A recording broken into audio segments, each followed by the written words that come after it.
आहे। वर्ग 7वा। जिल्हा परिषद उच्च प्राथमिक शाळा करंजी येथील माझी टीम निशा, मयुरी, आरोही, खुशी यांच्यासोबत विकसित भारत अंतर्गत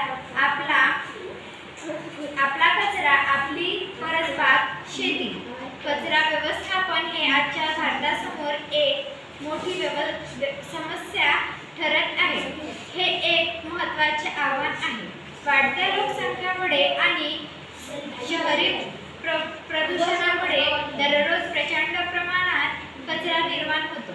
याचे जर योग्य प्रकारे व्यवस्थापन न झाले तर आरोग्यावर विपरीत परिणाम होतो।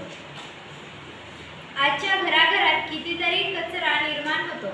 हा कचरा परिसरात आजूबाजूला फेकतात, ज्यामुळे कचऱ्याचे योग्य वापर होत नाही। हे सगळे विचारात घेऊन येणाऱ्या 2047 या विकसित भारतात संकल्पनेअंतर्गत माझी घरगुती कचरा व्यवस्थापन यावर छोटा मॉडेल तयार केलेला आहे। तो वापर केला नाही तर ही फेकणारी वस्तू देखील उपयोगात पडू शकते। कसे ते बघूया। ही छोटीशी वस्ती स्वयंपाकघरामध्ये काही शिल्लक अन्न व भाजीपाला वस्तू, फळभाज्या यांची देठ घराच्या बाजूला टाकतात।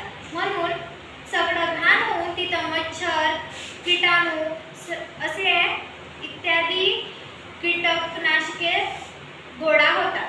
म्हणून आरोग्यावर दुष्परिणाम होतो। आरोग्यावर दुष्परिणाम नाही व्हावे म्हणून आम्ही हे ओला कचरा आणि सुका कचरा यांचा कंपोस्ट खत तयार करण्याचे ठरवले आहे। कंपोस्ट खत काही 15-20 दिवसात तयार होते आणि ते कंपोस्ट खत आम्ही कशासाठी वापरतो तर ते आम्ही परिसर बाग बनवले आहे। आम्ही त्या बागेमध्ये भाजीपाला, काही फळ वस्तू लावले आहेत, त्याच्यात टाकतो तर त्याच्यामुळे ताजी भाजीपाला व ताजी फळे मिळतात। तर अशा प्रकारे विचार केला की कचरा ही एक स्वच्छता नाही तर याला योग्य वापर केला ही एक संधी आहे स्वच्छतेची। मंत्र लक्षात ठेवून कचऱ्याची योग्य विल्हेवाट लावून तर नक्कीच स्वच्छ घर, समाज, गाव निर्माण होईल। विकसित भारत 2047 स्वच्छ होण्यासाठी स्वच्छ गाव आणि भारत याचे पहिले पाऊल ठरेल।